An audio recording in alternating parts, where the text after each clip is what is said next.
आप सभी का स्वागत है। आज इस कुंडली के द्वारा में श्री आशीष कुमार जी, जो इलाहाबाद के रहने वाले हैं, उन्होंने अपनी डिटेल भेजकर प्रश्न पूछा है कि उनका जीवन कैसा रहेगा, इस बारे में बताइएगा। उनके द्वारा बताई गई बड़ी डिटेल के हिसाब से जो उनकी कुंडली बनती है, तुला लग्न की कुंडली बनती है, जो आपके सामने ग्रह स्थिति इस प्रकार है कि लगन में सूर्य हैं, दूसरे भाव में शुक्र बुध राहु चंद्रमा है, चौथे भाव में शनि है, अष्टम भाव में केतु हैं, नवम भाव में मंगल हैं और 12वें भाव में गुरु हैं। ये इनकी ग्रहों की स्थिति है। देखिए, आपका जन्म तुला लगन में तथा अनुराधा नक्षत्र के दूसरे चरण में हुआ है। जन्म राशि आपकी वृश्चिक है। कुंडली में चंद्रमा और सूर्य नीच के ग्रह हैं तथा शनि सुग्रही है। कुंडली में चंद्रमा राहु होने की वजह से जो है ग्रहण दोष बना हुआ है और शुक्र बुध दूसरे भाव में इकट्ठे होने की वजह से ये लक्ष्मी नारायण योग भी बना रहे हैं। आपके जीवन में 1/4/2003 तक शनि की महादशा रही थी, क्योंकि शनि आपके इसमें कुंडली में कारक ग्रह हैं, पंचमेश होकर के और चौथे भाव के स्वामी होकर के चौथे भाव में केंद्र स्थान में अपने घर में बैठे हुए हैं, जो कि आपकी कुंडली में कारक ग्रह हैं, फल देने वाले हैं। तो वो समय जो 2003 तक का था वो अच्छा रहा होगा। वर्तमान में आपको 1/4/20 से लेकर के 1/4/27 तक केतु की महादशा चल रही है। केतु आपके अष्टम भाव में है, जो बहुत अच्छी दशा नहीं होती है। इस अवधि में आँख पे चोट, दुर्घटना की संभावना आदि हो सकती है। गुप्त रहस्यों की तरफ आपका ध्यान आकर्षित हो सकता है। ज्योतिष के बाबत आपका ध्यान जा सकता है कि आप इसमें कुछ सीखें। इसके पश्चात आपको 20 साल के लिए शुक्र की महादशा चलेगी, जो लग्नेश की महादशा होगी। शुक्र लग्नेश होकर दूसरे भाव में बैठे हुए हैं, जहां बुध के साथ ये लक्ष्मी नारायण योग बना रहे हैं। धन संपदा की कोई कमी नहीं रहेगी।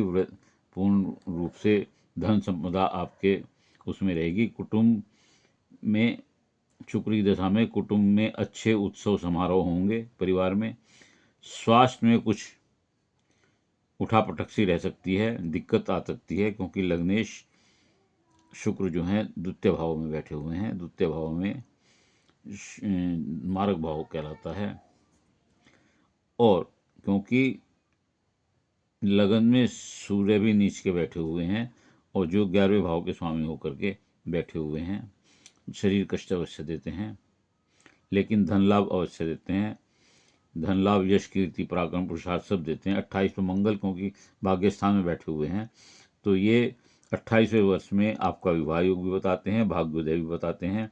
इसके बाद क्योंकि ये मिथुन राशि यहाँ बैठी हुई है, बुध जिसके स्वामी है, तो ये जब बुध भाग्य स्थान से संबंध होनाते हैं तो 32वें वर्ष के बाद भी ऐसे लोगों का भाग्योदय होता है। शनि पंचमेश होकर के चतुर्थ भाव में बैठे हैं, इसलिए मकान, वाहन, सुख सब आपके पास होंगे। चंद्रमा द्वितीय भाव में हैं।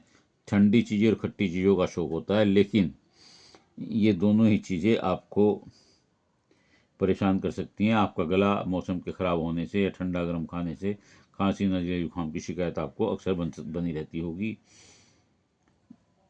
कोई विशेष शब्द, बुध यहाँ पर क्योंकि बैठे हुए हैं, कोई विशेष शब्द बोलने में आपको दिक्कत होगी या उसका प्रोनाउंसिएशन आप सही ढंग से नहीं ले पाते होंगे। लग्नेश शुक्र होकर लग्नेश का द्वितीय भाव में बैठना, चंद्रमा के साथ बैठना आपका आकर्षक व्यक्तित्व होता है। चेहरे पर आपके कोई निशान हो सकता है, तिल हो सकता है।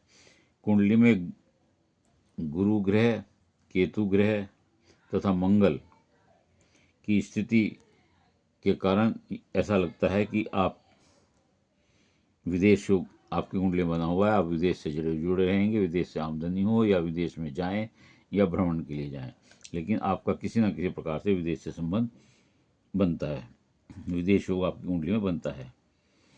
यहाँ पर मंगल दूसरे भाव में होने की वजह से आप किसी से कर्ज ना लें, अन्यथा कर्ज उतरने में दिक्कत आएगी और उतार नहीं पाएंगे, जिस कारण से अपने मित्रों या रिश्तेदारों से आपके संबंध खराब होने के योग बनते हैं।